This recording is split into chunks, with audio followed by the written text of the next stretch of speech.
Hello, I'm Nigel Griffiths. I work at IBM in the UK. In this session, we'll be looking at njmon and nextract plus. These are two performance tools. They gather the stats from power systems, namely AIX and Linux. Also handles the VIO server, which is a copy of AIX. In fact, on the Linux side, we support Linux on all sorts of platforms, from the ARM processor on a Raspberry Pi to the mainframes and those little CPUs called x86. We do that too. You'll see there that I'm known as Mr. nmon on Twitter. Yes, I'm the guy who wrote nmon for AIX. It was 25 years ago now, and then I made the Linux version of nmon too.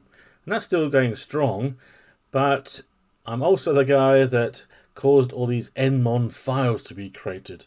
There's probably tens or hundreds of thousands of machines out there running nmon, and billions of these nmon files lurking around in various file systems, and I've given the administrators a bit of a headache managing all these nmon files. So a couple of years ago I thought, well, there's got to be a better way. Computers actually improved in the 25 years. When we first came out with nmon, we wanted to capture just the minimum stats so we wouldn't actually do a lot of I/O to the disk, and we couldn't afford to use the network. It was just too slow and taking too much CPU time. Of course, things have changed now. We've got plenty of I/O bandwidth for our disks and our networks, and it's far better to put the nmon data, or now njmon data, in a central database repository built for handling lots of performance stats or just data. We're not talking about a relational database here. It's a special thing called a time series database. Once it's in that, we can use some of these new powerful tools for graphing inside a browser, and some beautiful flexible graphing systems are available. So here's the abstract. I'm not going to read that out to you, but njmon and nextract plus are both open source tools. They're there for you to download and use. You've got the source code. They're not terribly complicated code. There's quite a lot of it because there's lots of different stats that it collects the data for, but it's nothing rocket science in there. Also, we're going to use the open source versions of two tools called InfluxDB, that's the time series database, and Grafana, which is a graphic engine. If you want, you could also purchase a fully supported enterprise version of both of these, or they both offer cloud services if you just want to pay a monthly rate to have access to them. But that's up to you. There are some other time series database and graphing engines out there, things like Prometheus, Elasticstack, and Splunk. If you want to use those, we can use those from these two tools as well, because they're going to output JSON format, and then you can import that data into those other tools as well. But I'm going to concentrate on InfluxDB and Grafana because both of these have a secret weapon, and that's the simplicity of installing them. So here's our infrastructure diagram. I've tried to keep this fairly simple. We have a data gathering tool that you install on your operating systems.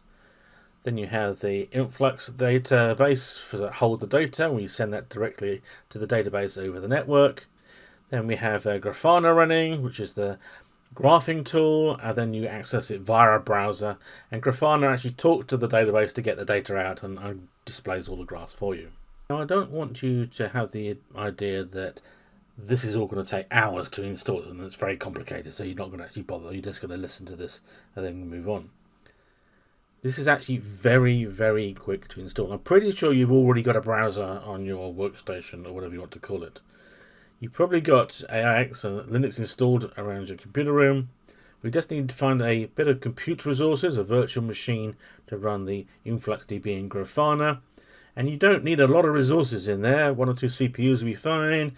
I do recommend you start with a reasonably sized database, maybe a terabyte, something like that, if you're going to live with it. If you're just doing an experiment, then 10-15 gig would be fine to let you monitor a handful of machines for a couple of weeks. So what is it like to install? Well, we start on the left-hand side here.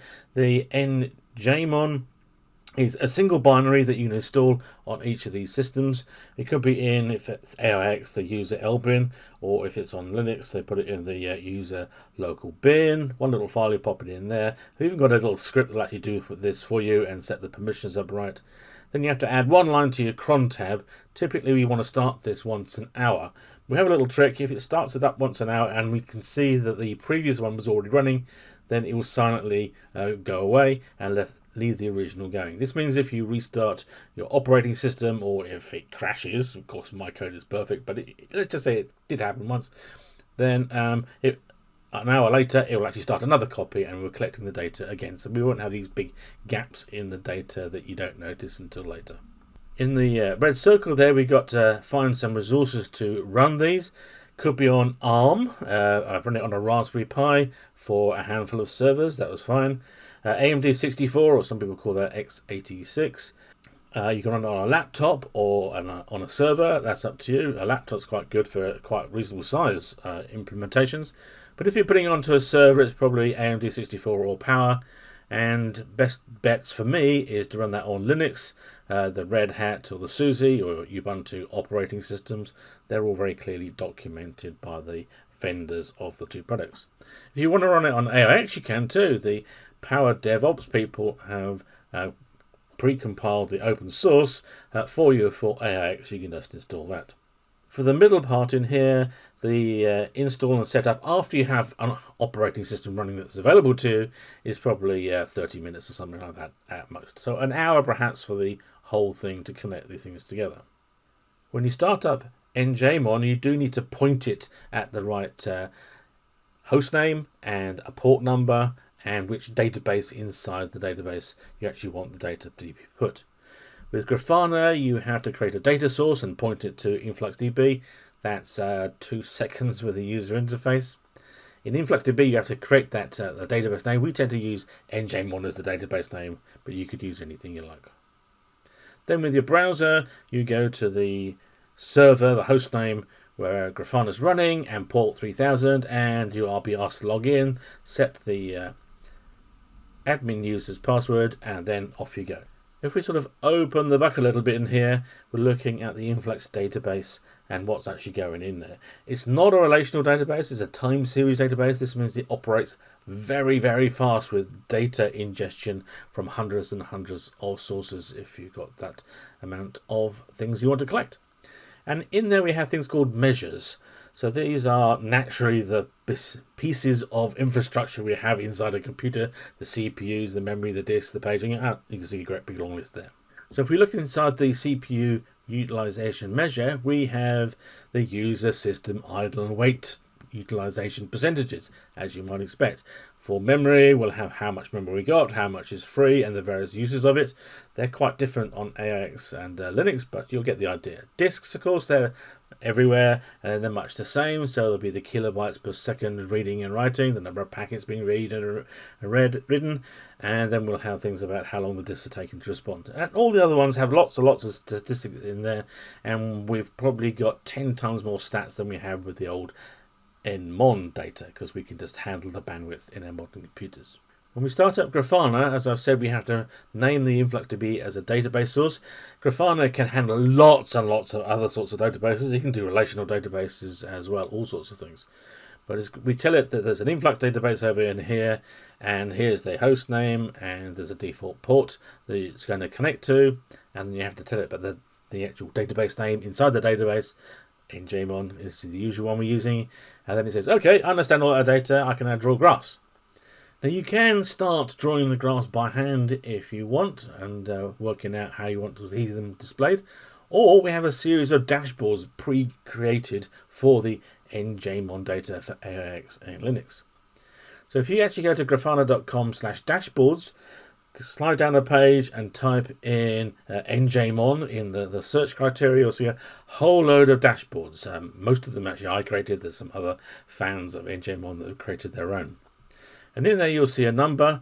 Then you go to your copy of Grafana and say import and give it the number of the predefined dashboard. It will go and bring down that file describing it. It's actually in JSON format, so you can fiddle about with it if you want. And then it'll say, hang on, that's interesting now. The person that created this was talking to a database called this.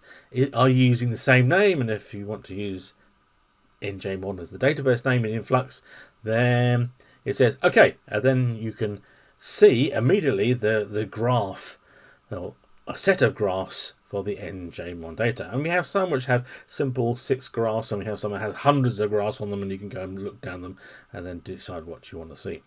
There are some extra things that you, it's called plugins.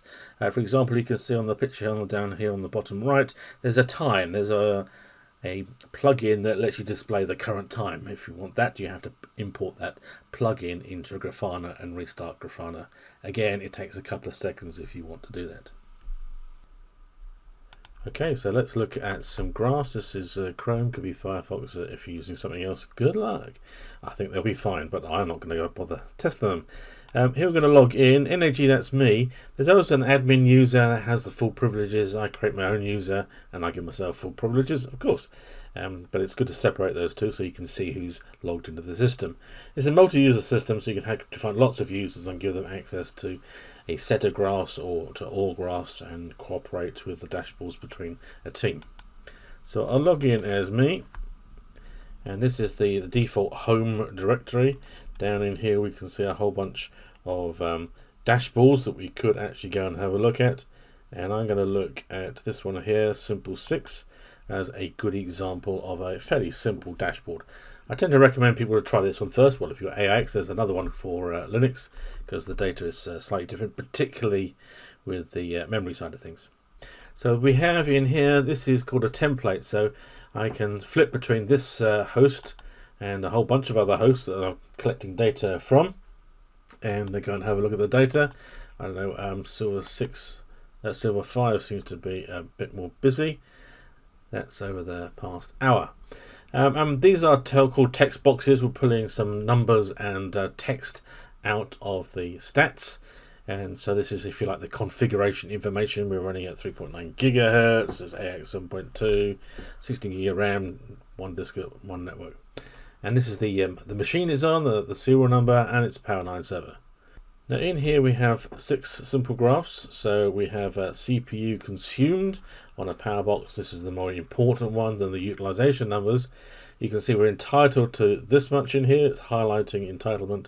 When I hover over the graph, this is what we're actually been using, consumed, and the virtual CPU numbers, that's the maximum we can get up to.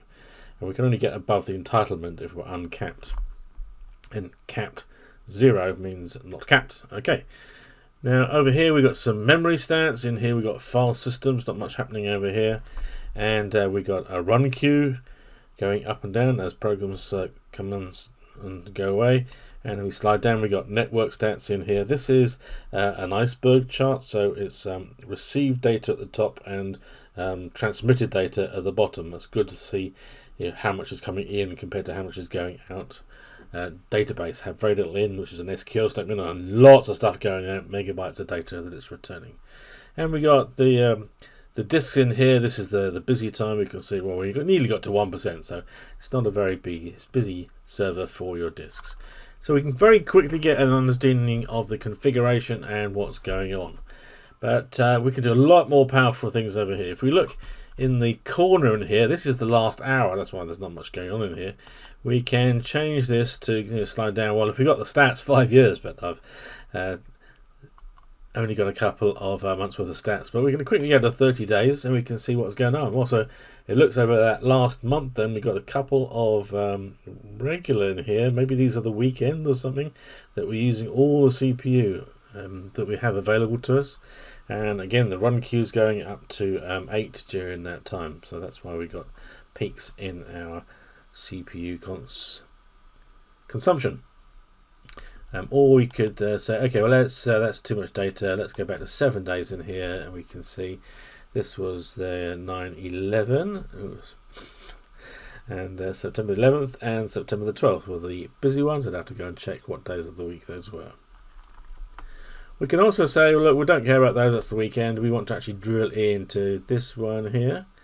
And you see that all these days are very similar. This is artificially driven workload. So by sliding over a particular part of the graph and letting go, then I can drill into that data. Maybe I just want to concentrate on this bit in here and have a look at the data in detail. But this is all dynamic in here, so I can just grab the corner of this graph and make it bigger if I want to have a look at it. If I let go, it'd be that big. I don't want to muck up my style in here. We can also do things like click on the title in here, and if we do edit, then we go in and edit all the details of that graph. we go to view, it will draw us a big version of that, which is quite nice.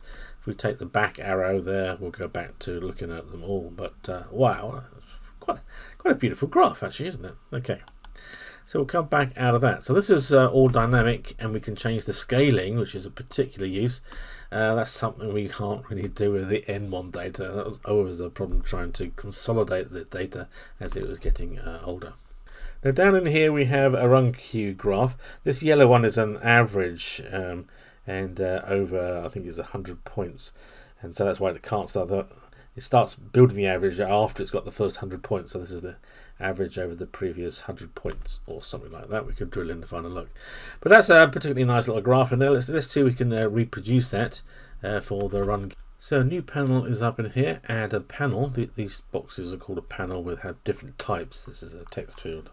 This is a clock, for example. So we'll go in here and add a panel, and it's different types of panels, and here we go into this panel.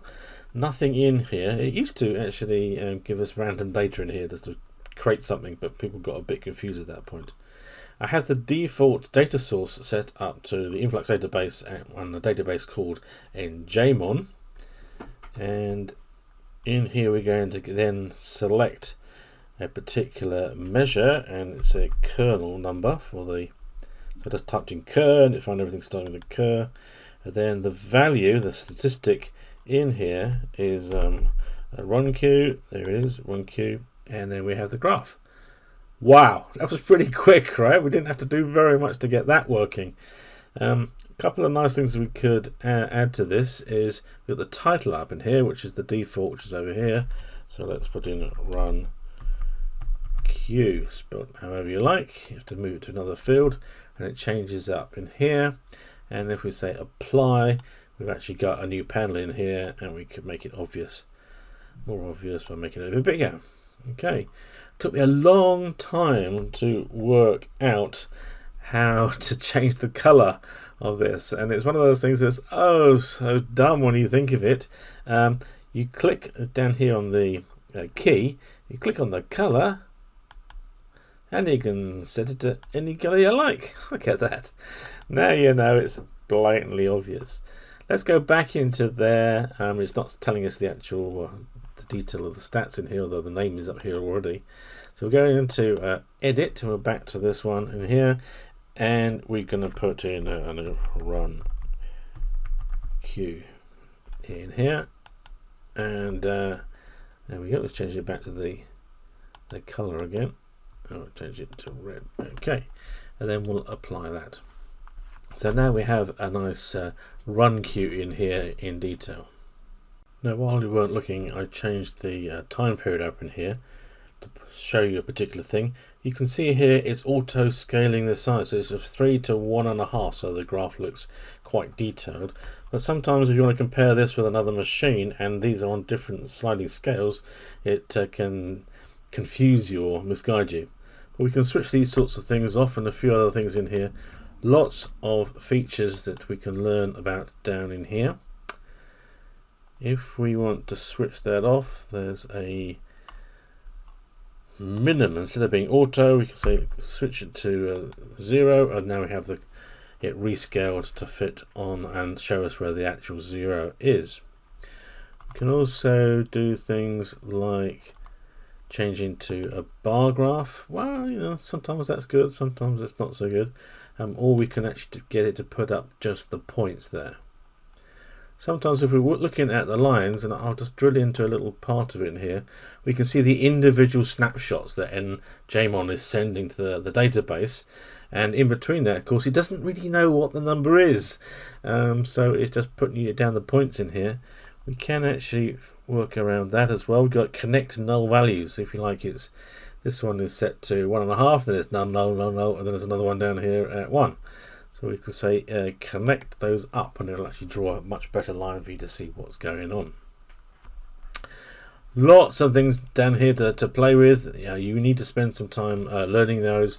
Preferably, you can watch somebody else setting these things up as a video, or even better than that. I'll just apply that, I don't actually want this graph anymore now. I'll have to recreate it at some time. I could just remove it. If we want to find out how things are being handled, then we can just find a suitable graph that we want to have a look at and work out how they're doing. So if we want to go in here and edit it for the network in here, you can see we've got multiple lines. We're using some tags in here to pick out all the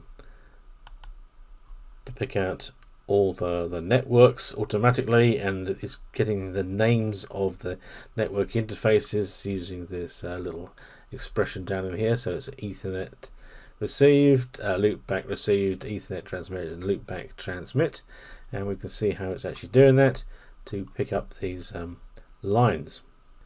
In this case, this is an iceberg diagram, so the transmit is shown negatively on here, and we can see we times it by -1 to do that. Quite simple, and you just learn these tricks by looking at other people's graphs rather than doing it for yourself. So let's leave that one alone. Okay, now this isn't a Grafana course. The idea is that you can define the graphs you want and display the data in the colors and shapes and graphs that you actually like. I could spend 10 years developing a complete set of all the data graphs that I could possibly think of, and you look at them and say, oh no, that's the wrong shape, that's the wrong color, that's not what I want to see.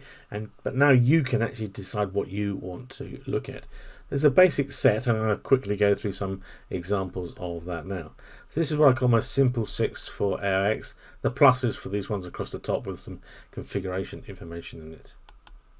Here's what I've been playing with recently. njmon is actually monitoring itself and monitoring how many milliseconds it takes to actually run to collect the data, and we're graphing that. This is, or can be regarded as, an artificial transaction perhaps on your database. If njmon takes increasingly long amount of time to actually run, that means your machine, your virtual machine, is overworked at that point. A very good way of monitoring how busy a machine actually is, to see when it's actually starting to struggle. So we can see in here, this is the execution time. Over here we've got the amount of sleeping time and the sleep overrun. That's another way of noticing that things are going wrong. And just for fun, we're measuring the number of AIX error reports. If that starts going up, then there's something wrong. AIX is trying to tell you that perhaps an adapter's failing or something like that, and it would be very nice to spot that instantly in your performance graphs. Another one in here, this is what I call my large set. So this has got all the configuration information I could think of that you'd actually want. And down in here there's lots and lots of graphs. This is a little bit like graphic equalizer you used to have in your hi-fi. You have some nice rev counters if you want them, and when it goes into the red it will start highlighting that things are busy. What is this? Blue. Yeah, memory in use. Well, that's fairly typical for AIX to go nice, using all your memory to stop doing I/O. This is a nice donut graph. Who could not love a donut graph? We've got some more down in here. This is where I'm looking at all the individual CPUs. So here we've got 16 CPUs, and we can just see what each of them are doing and contributing to the actual work. You'll notice if I hover over things that it highlights which one I'm hovering over. CPU 0 is doing the bulk of the work in here. We've got some network graphs in here, and if it's a VIO server, we've got some stats down in here in addition. Similar things for the Linux guys that we had before. This is my simple 6, and the memory stats, as I've said before, are much more complicated on Linux, so you've got more things you can actually monitor, and so we list all those. We couldn't make graphs up of all of those numbers, you'd never see half of them. We've also got some graphs where instead of looking at one particular LPAR, we're looking at all the LPARs on a particular machine when picking out the serial number in here. And so we can see that this machine is 40% busy at the moment. These are the names of all the virtual machines being displayed in here. Now, once you have a InfluxDB and a Grafana available to you, suddenly thinking, actually, there's a load of other stats that I'd like to collect and put into here and graph them alongside these. So I've actually got a Raspberry Pi measuring the temperature in the computer room in various places, under the floor, in the air conditioning, the room temperature, and the temperature at the back of some of my servers, so that gets quite high. And we can see we've had some temperature excursions in our computer room over this period. It got up to nearly 90 degrees Fahrenheit in the machine room. As an aside, if you haven't got enough in this session, then you can go to YouTube. I've got a channel there, and if you find the playlist for njmon and InfluxDB looking at AIX performance data, then there's a whole set of 14 videos in here. This would take you 2 or 3 hours to work through those, and they start off from introduction, installing the InfluxDB and Grafana, installing njmon, getting your dashboards down, and creating your own graphs, creating a template. That's the thing that lets you flip between different hosts, for example. Graphing in multiple resources like the file systems or the networks or the disks.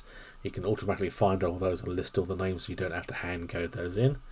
And then they work when you change between machines, and they have different numbers of disks, for example. And some other things down in here. Okay, over in here, just a note really that InfluxDB comes from a company called Influx Data.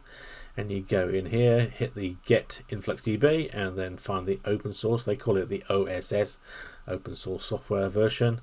And as we said before, there's an enterprise and a cloud offering as well. Similar sort of thing with Grafana. This is Grafana dashboards, and if you look down in here, this is a list of hundreds and hundreds of dashboards. If you type in njmon in here, then you'll get just the ones for our data, and the ones with the logo like this are the ones I created, and we'll see we've got hundreds of downloads of them over the last couple of years. I don't want to confuse you, but we can deal with other time series databases. We've been looking at this njmon direct into InfluxDB. That's the nicest simple one to set up, good place to start. We can also talk njmon will also talk to a daemon process written in Python that we run on the central server, and that can save the JSON files rather than the influx database type data. And if we use the InfluxDB Python client, that can be pumped into the database in that way, but it allows you to save the JSON files. We can also use a Splunk Python client, and that will put the data into a Splunk database. We also have Elastic or Elasticsearch or ELK. It's all the same thing. They have a program called Beats that looks for files that are growing, typically log files of course, but in this case is a growing JSON file, and so it can notice the change as more data has arrived, and that can pump that into Elastic. And the Splunk and Elastic have their own graphing tools to allow you to see what's going on. The other one is the late arrival, if you like, is Prometheus, very popular for Red Hat OpenShift and Kubernetes type systems. I don't particularly like it because it's back to front. All the others you can push data into the database. Prometheus wants the database to contact your data collector when it wants and then get the data back, which makes it difficult for njmon that wants to push the data. So we can run this thing called Telegraph. This actually comes from the InfluxDB people, and it's one of these things that has lots of input plugins and lots of output plugins. So we use the input plugin that says to Telegraph, behave like InfluxDB. So njmon is very happy with that. And then when Prometheus connects it to it, the Telegraph will give it the latest set of data coming out of the back. It's actually a 5 or 6 line configuration file to set up Telegraph to actually do that operation. Prometheus also has its own way of graphing things, pretty crude in my opinion. Fortunately, Grafana will connect to any of these databases and pull the data out. So it makes it a very flexible way of doing it, and Grafana is well recognised as having the most beautiful graphs. Well, that's my opinion, but a lot of people agree.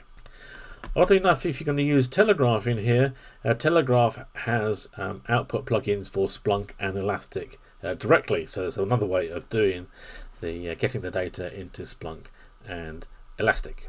Let's move on to nextract plus. Having got a time series database and the graphing engine all sorted out, let's go and find a new data source to find some interesting stats to actually see what's going on in the computer room. Now for power, we have a thing called the HMC, the hardware management console, that has quite a lot of detailed understanding of what the virtual machines in the various servers is doing.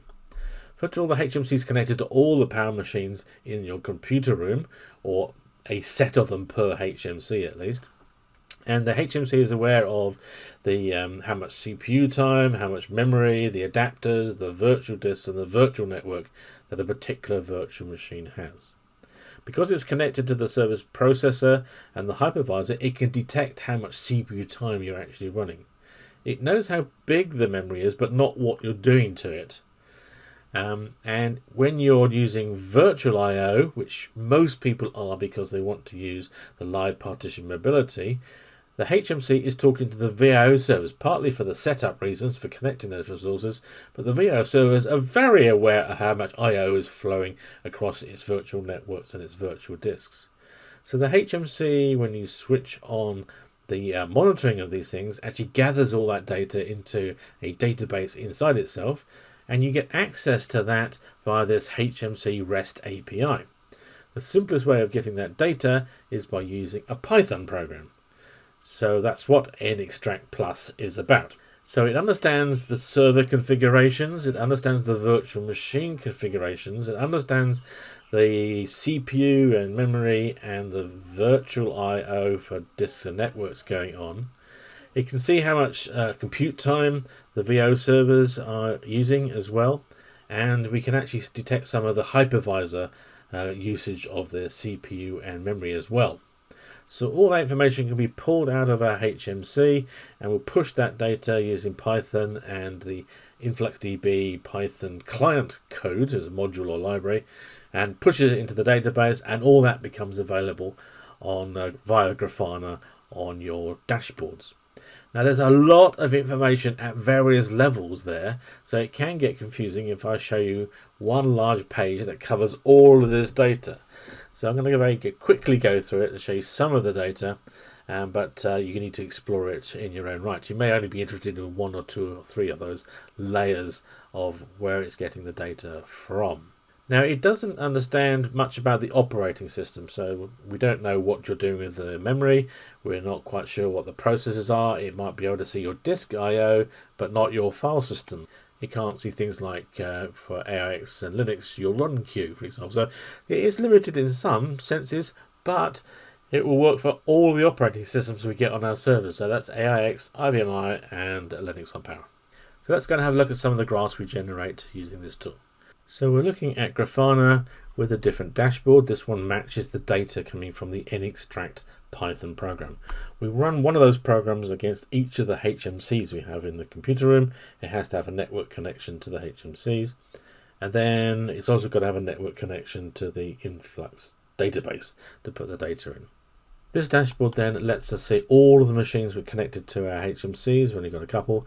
These are some of my friends' actually machines, and then allow me to extract the data for them too. We're going to collect the data from this one called S922 called Amber. Once we selected that, it's going to give us the VIO servers on that. So there's VIO servers 2 and 3, and then it's going to give us the LPAs or virtual machines that are connected to that VIO server. We're looking at a LPAR called Silver 3 running AIX 7.1. These are some hints about where we get the data and the version of the programs, the version of the REST API too, and we're collecting the data at 30-second intervals. Over here we have a list of all the various sorts of data, because it does get quite complex. At the top, because we can see all these servers, we've got data in here which is looking at all of the servers we can see at the same time. Then we're going to have another layer which looks at just the server that we selected up in here, Amber. Then we're going to have some graphs which covering the virtual I/O server, VIO server 2 in this case, what it is doing and what it's doing for its virtual resources, its virtual networks and virtual storage. Then we've got graphs that look at all the LPAs on this particular server. Then we can look at the selected LPAR. So in this case, it's going to be Silver 3. Then we can go down to some sort of new experimental ones that we're looking at. And we don't have data for every single technology. For example, the virtual fiber channels and SRIV are not set up on this server, so they're empty graphs. So here we have the statistics across all servers that we can see from all the HMCs we connected to. And we can immediately see that which is the busiest machine in here, consumed CPU.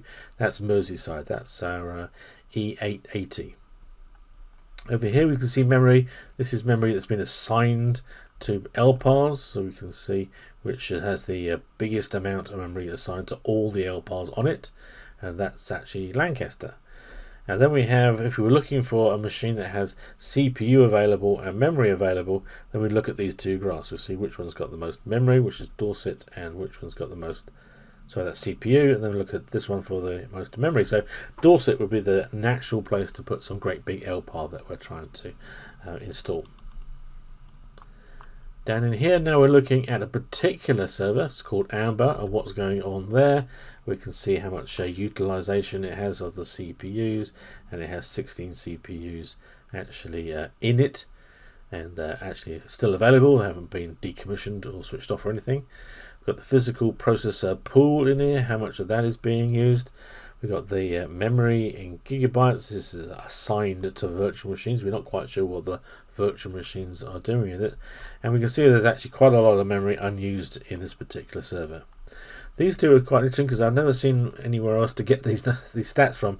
This is the CPU used by the hypervisor, and this is the memory used by the hypervisor. We can see it's using 100 megabytes. This is typically used for buffering high-speed adapters. And then it's actually using some CPUs, a tiny fraction of a CPU to actually get its work done itself. Further down in here, we have the shared processor pools. In here, we only have one shared processor, the default. If we had some perhaps for DB2, some for Oracle, some for other applications, then we could actually see the difference in the pools and how busy they actually are. Now we're going into the VIO server stats. We'll see how busy this processor pool and the memory for that particular server. Then we're going down looking for the virtualized server networking stats. We can see some packets coming in and out of the machine at regular points. And the virtual networks are connected to 7 LPAs. I'm going to skip through these. These are drop packets, zeros and zeros. That's a good sign. Then we have the VIO server storage. And we can see the reading and writing of storage on the fiber channel. Down in here, we'll skip through those. These are bytes for each of the logical partitions. Then we're going looking for the shared storage pool. We like the shared storage pool, very flexible, and it really helps out with our beta testing things because we can destroy a virtual machine and reconnect a fresh one to the same piece of disk storage without taking a lot of time. Then we're going down to graphs of all the LPAs on this particular machine, Amber, and we can see the green one in here is Silver 3, which is the one we selected at the top. So I'm not too silly, and we can see in here how much cores were allocated to them and how much is actually using. Then we've got the logical memory has been assigned. We can't tell what it's doing with it. Interesting things like in here, the VP, the virtual processor to entitlement ratios. If that's a great big number, then we got one at the top. That's the Gaz Play LPAR. He's got a very extreme entitlement to virtual processor number. That's not a good example, not a good way of doing it. It's quite inefficient. Your LPAR is spread across using tiny amounts of lots of different CPUs.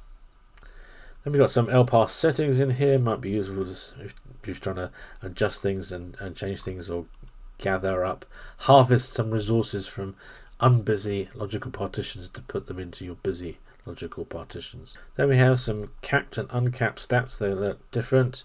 We've got the virtual networks in here, and sliding down we have some which are a little bit experimental in it here. We're not quite sure what they mean, but they were available, so we decided to put them into a graph.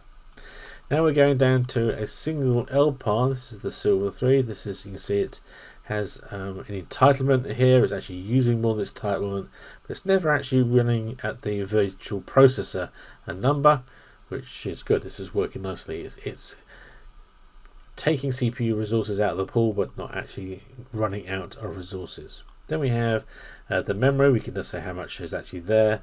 We've got persistent memory. If you've got SAP with persistent memory. And we have the network bytes per second and packets per second over in here.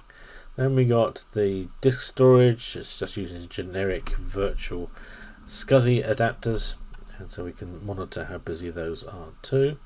They look very similar because this is the bytes and this is the operations.